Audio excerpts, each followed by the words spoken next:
Squirrel Away! This clever little game from Floodgate has all sorts of sneaky ways to make bringing it to the table a breeze. So come on down from your tree as we learn how to teach Squirrel Away. Let's get nuts.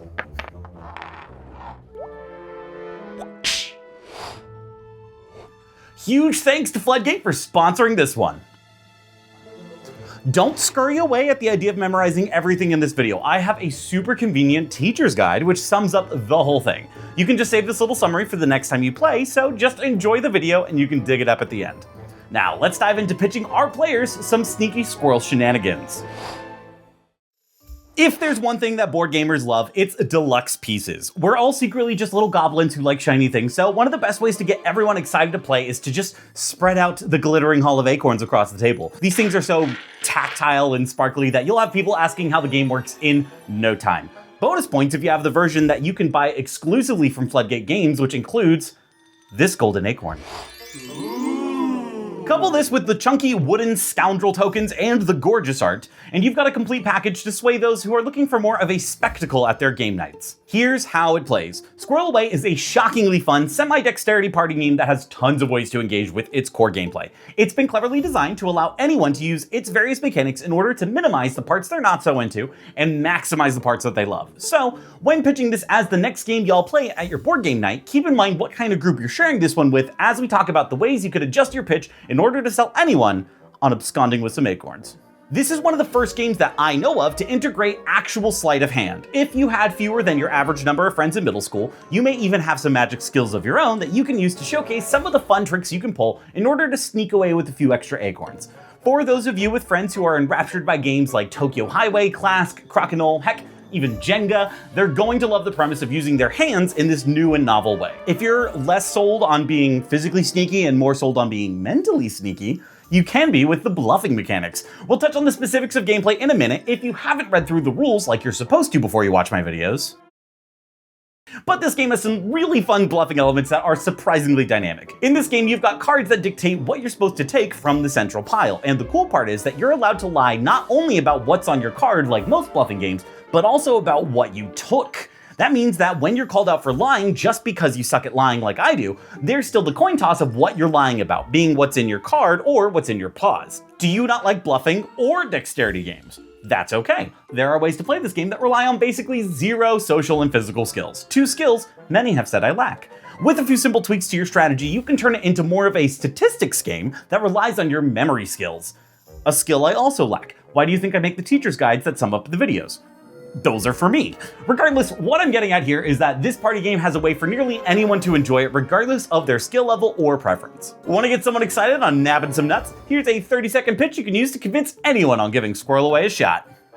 Congratulations on the heist of a season. That tyrannical raccoon didn't see us coming. We've made it back with our wonderful haul of acorns, but how should it be divided? Sure, everyone is given their fair share, but wouldn't it be way more fun to let our skills decide who walks away with the biggest haul? As we take turns pulling acorns from the center, keep an eye on your fellow squirrels. You're the only thing stopping them from sneaking off with more than their fair share. Call out the scoundrels as you see them and do your best to sneak and sleight of hand as many nuts as you think you can. Squirrel away. Squirrel Away is a party game, so there's not too many changes I'd make to setup. If you're playing with the golden acorn included with the deluxe version, go ahead and sneak that into a pocket or behind the box for now. We'll be busting that out later as a surprise. Even if you've got a more advanced group that you're playing with, I'd wait until your second game to swap out the normal wild cards with the advanced wild cards included in the deluxe version. For your first round, just leave the normal wild cards in place. For your examples, you're gonna go ahead and grab a 2 acorn card and a 3 acorn card and both varieties of wild acorns, and you're gonna set those aside for your teach. As always, I also recommend spreading out the cards so that everyone can get a look at what all the cards look like before you deal them all out, which we're gonna do after we explain the basic gameplay. So, to recap, set the golden acorn aside, spread out the cards with a couple of them pulled aside for your teach, and you're ready to set your big 3. If you're looking to start off any teach in the best way possible, you'll want to start it by setting up 3 key pieces of information. Set the stage, set the goal, and set the expectations. For setting the stage, you'll recount the tale of the heist that went down to get your nuts back from those dastardly raccoons. Feel free to come up with roles that you would have had in the heist. I picture myself as a getaway driver. I don't know how that translates to squirrels. Moving on, you're also going to have all the beautiful acorns out and about for everyone to pick up and admire. Ooh, they're very shiny, and there's nothing quite like something super shiny to get your teeth rolling. For setting the goal, you're going to be talking about the main gameplay loop. On your turn, you're going to play a card from your hand, take a number of acorns from the center, typically 2 or 3, and then say what's on your card and in your hand. The trick is that you're all sneaky, greedy squirrels, and so you're more than welcome to lie about what's in your hand or on your card. If no one calls you out, you get to keep all the acorns you took, but if you get caught, you have to put all but one back, really putting yourself at a disadvantage. This is because the ultimate goal of the game is to get sets of all 4 colors. Whoever has the most sets at the end is the winner, with ties naturally being broken by whoever has the most nuts. So, regardless of what cards you're dealt, you're looking to get sets of 4 different colored acorns to squirrel away. For setting the expectations, this obviously is a bluffing game first, with a little bit of sleight of hand on the side. In our hobby, there are so many incredibly kind people who really don't like lying. It's why hit and roll games are so hit or miss. In my experience, the reason why they're so hit or miss is because people aren't properly set up for success. I would make it abundantly clear that this game does have elements of bluffing in it, and it's okay to be sneaky and lie. Make sure everyone is on the same page that we're here to be tricked, because it's fun and entertaining to watch people lie, especially if they're not actually good at it. And not to mention, even if you suck at lying, if someone calls you out, it's not like other bluffing games. They have to call out what you're bluffing about, which means that you've always got a little bit of a safety net to fall back on if you think you're not the toughest nut to crack. Now that we've gotten our big 3 established, it's time to climb up the tree. They can't all be winners. As the teacher, you're going to take the first turn. We haven't dealt out the cards yet, and that's on purpose. We're first going to show off the most important piece of information, which are the specific cards you'll have access to in the game. You'll start by showing off the 2 and 3 acorn cards, showing how all the 2 acorn cards are all the combinations you can make of 2 colors of acorn, and the 3 acorn cards, which are always 3 of the same color. There are 3 of each variation of cards, so if everyone keeps playing 3 red cards, something nutty is going down. There are also the wild cards to show off, and these do obviously what you think they do, so when showing these off, I bring up the point that there are only 3 of these as well, so think twice if someone claims they played one. After you've done that, you can shuffle and deal out 5 cards to everyone, and make sure they don't show anyone once they get their cards. While you're doing that, you can have everyone take a look at their squirrel stash. Not their squirrel mustache, sadly. Their squirrel, like their normal squirrel. You knew what I meant, but I think they should have had mustaches. You'll point out that this little shelf in front of you is where you'll be keeping your acorns as you try to make those sets of 4 uniquely colored acorns like we talked about. Also worth pointing out is that on the back of your stash is the incredibly helpful reference that shows off the gameplay if you need a reminder after we've gone through it. And more importantly, it shows you a list of cards that are actually in the game. Make sure everyone knows to only ever claim a card that's on that list. If you say you played a card with 2 blues and a red, you're going to be called out, not only because we know you're lying, but because you deserve it. Now that everyone has their cards, it's time to take the first round. This is absolutely a game that you can teach through example, so take your first round, and as you do, you'll break down the steps of a round. Like I mentioned earlier, a great reference to follow is on the back of your stash. First off, play a card. It doesn't really matter what you decide to play this round. I would just avoid playing a wild because there's a specific way you have to claim that you played one of those. And to spread out the teach a little, we'll cover that as the second player starts their first turn. Once you've got a card down, it's time to nab some nuts. As you do, you'll bring up the 2 to 3 rules for actually physically picking up the acorns from the pile. The first 2 official rules are that you can only use one hand, and secondly, that hand must be visible at all times. You're also not supposed to look in your hand to see what quantities and colors of acorns you grabbed after you grab them. Technically speaking, those are the only actual rules in the rulebook, and there's a ton of fun to have playing inside those rules. However, there are some rules you may need to introduce if you're with a younger or more enterprising audience. When playing with kids, the excitement of slamming your fist into a pile of chunky acorns, while viscerally satisfying, can lead to a little bit of over-ambition. It's pretty easy to send these acorns flying across the table, out of the room, and under your couch for 3 to 5 months. Remember, these acorns are a precious treasure, and as such, you may want to implement some house rules about not letting any acorns fall off the table to hopefully temper those of us who may have decided that it's a great distraction tactic to just make a right mess of the place. While you're taking your first share, it's worth demonstrating a couple of strategies, such as picking up some acorns and then putting them back down, and then picking a few more back up, and then revealing your hand halfway through just to throw people off, and then pretending that you're done, and then only starting back up again. Really, the whole sky is the limit for this. These are all just great demonstrations for the table so that those who struggle with the lying part can morph the game into something that they're a bit more comfortable with, like making it more a memory game or making it more of a dexterity game. After you scoop up your share, we're now at the hardest part to wrap your head around as a first-time player, which is how you announce what you took and or what's on your card. See, the trick with this game is that there are two places where you could be lying. So here's the way that I break it down.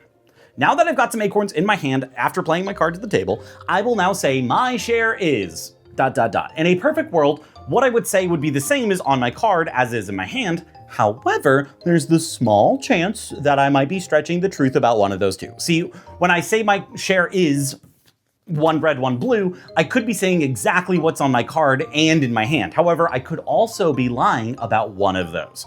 Now that I've taken some acorns and announced what my share is, 1 red, 1 blue, we're now going to go around the table and take turns deciding if you think I'm telling the truth or not by spending our scoundrel tokens. I know the rules say you can't look at your card after you play it, but if squirrels are allowed to forget where they buried their nuts, I'm allowed to forget what card I played. As you go around the table, you'll ask if anyone thinks you're in any way lying about what your share is. If no one calls you out, that's fine. Hopefully you were lying on your first turn, because then that's really funny. However, more than likely, someone will call you out at this point. If no one does right now, you can just save this part of the teach for when someone actually does spend a scoundrel token. When someone wants to call someone else out for lying, you'll instruct them to discard their scoundrel token and yell "scoundrel," which is a vital step of the process. Once they do, you have a couple of options for what you'll instruct them to do physically with the scoundrel token. One of the funniest things you can do is throw it at the person you're accusing. More productively, if you are accusing someone, you can just place it on whichever you think they're lying about, either on their hand or on their card. Or you can just put it in the box if you're lame. Once they do, they'll need to confirm exactly what they think the current player lied about. If you, the person watching this who's teaching the game, is being accused, I would take a second to repeat your claim, as most people will call you a liar based solely on vibes before actually thinking about what it is you claimed. If it was another player who got called out and they don't repeat their claim, I would just chime in with what they said their share was pretty quick after they get called a scoundrel. Then, once it's been confirmed if they're calling out the hand or the card, it's just a matter of explaining the resolution. No matter what, someone's getting an extra acorn. Either the person who called out the scoundrel correctly, or the upstanding squirrel citizen that was wrongfully accused. If someone gets called out and the accuser was 100% correct how they claimed 3 reds in their hand, and in their hand actually was 17 blues, the squirrel who didn't get away with it has to discard what they took down to only 1 acorn. We don't want them to starve, we just want them to think about what they've done. Whether you got accused or not, once you wrap up your first turn, you'll bring up that you don't draw a new card, and all you have in your hand is all you'll get, and the game ends once everyone has played all of their cards. After you've resolved your first turn, it's time to let the next player in line go. Their turn should mostly go the same way. Set, snag, say, scoundrel, surprise! However, there are a few moments where we'll want to slip in a few extra rules. Before the second player plays their card, they may be considering already playing a wild card. Just in case they are, I mentioned that if they play a wild card, they obviously can take any combination of 2 or 3 acorns that they'd like, depending on which card they have. The trick is that when you claim your share, you have to say, my share was too wild. This gives them the protection of being able to grab any colors of acorns that they want, which is the whole benefit of having or bluffing about a wild card. I would make sure to really emphasize how wild cards work, because it's one of those salty stipulations where if you don't make a big deal about it now, someone will absolutely forget when you call out their card and they made the claim for their share wrong, and it just gets messy. Just say wild if you mean wild. Once you get through the first round, it's time to introduce one of the best elements of the game. As the final person in turn order is taking their first turn, you'll bring up this fun rule. The second their card or hand is revealed, the next player is allowed to start their turn. Some players may have thought to do this already, and if they did, you can bring it up then. However, it's during this second round that I introduce these speed elements, now that everyone has a better idea of what's going on. And you can start encouraging people to go faster as this round proceeds. I think introducing this after the first round helps make sure that the rules are locked in before adding in the requirement for squirrel-like reflexes. Also, I'd like to think that people inherently understand that they only have a limited number of times to accuse someone of lying because of the limited number of scoundrel tokens that they have in front of them. But just in case, as the second or third person accuses someone, I would bring up that once you're out of these tokens, you can no longer accuse someone of lying. However, there also isn't a benefit to holding on to them by the end of the game, so use them or lose them. It's also in round 2 where people will potentially start making those delicious sets of 4 different colored acorns. When someone does, you will show them how they get to squirrel them away into their stash, hiding how many sets they've made. Also, at this point, it's worth reiterating that it's not the total number of acorns that wins you the game, it's the total number of sets of 4 different colored acorns. Plus, if you have a bunch of one color, you're gonna get sick of that flavor before winter's over, I'm just saying. You may have noticed that I'm never saying my card is a blue and a green, or I took 1 red and 1 white, and instead I'm prefacing each turn with my share is da-da-da. Mostly this is because I think that it helps smooth over that mental hurdle of remembering whether or not you're lying about your card or your hand to just say my share is as a blanket statement and use that to refer to both the card and your hand. That, and by not specifying one over the other, it helps those of us who are deceptually challenged, and any advantage I can claim is always appreciated, as I am a terrible liar. Or am I? I am, I very much so am. It's time for something that you could introduce at the beginning of the game, but I think it's way more fun to introduce it halfway through someone's first game. Introducing, I missed, the golden acorn. If your hand does get called out, either because someone thought you were lying or because they noticed the only singular golden acorn was taken, you're always considered to have been caught lying, even if the other acorns you took matched the card you claimed, or even if the card was wild and you took the right number of acorns. If your hand is called out and you reveal a golden acorn, them's the breaks. You still get your pity acorn and the world keeps turning. Regardless, the golden acorn always goes back into the middle at the end of your turn if you try to swipe it. It tastes terrible. Also, strategy chip, don't ever claim to have taken the golden acorn. There aren't any cards with it on it, and so all you'd be doing is giving your ruse away, so don't be silly. Hopefully, with all that in mind, everyone should be playing cards and having a great time, all thanks to your incredible teach. Once that final card is played, that's the end of the game. There is technically another way the game can end, but I only really bring that up if the table starts running low on scoundrel tokens. If everyone is completely out of scoundrel tokens, the game ends immediately, because if no one can call you out after you take acorns, too wild. Once the game is over, it's time to reveal how many sets everyone got. I would do this by sliding your player screens over to reveal them, as picking them up might cause some of the acorns to fall off, and you're gonna need those in case of a tie. Count up how many sets you got, and whoever has the most sets is the winner. Oh, hey, I just remembered where I think I buried an acorn. It is, oh wait, no, it's the teacher's guide. Even better, this thing sums up everything we just covered in a little to-do list that you could print out and leave in the box for the next time Squirrel Away hits the table, or you can just save it to your phone and be ready to teach the game whenever. It's available for free using the link in the description. While this teach is a great way to introduce a first-time player to Squirrel Away, there are still countless of ways to teach any board game. So if you've got a different way to approach Squirrel Away, or just have some tips and tricks you've picked up from teaching it yourself, go ahead and teach us your methods with a comment down below. And that's Squirrel Away, a phenomenal party game that's great to get out between heavier titles at your next game day. Huge thanks again to Floodgate for sponsoring this episode. They've been absolutely wonderful to me, and I cannot thank them enough. And as always, incredible thanks to my patient patrons over on Patreon. They are the boards beneath my meeples. I also don't know what that means. That's all I got. Thank you so much for watching. Now go and get nuts!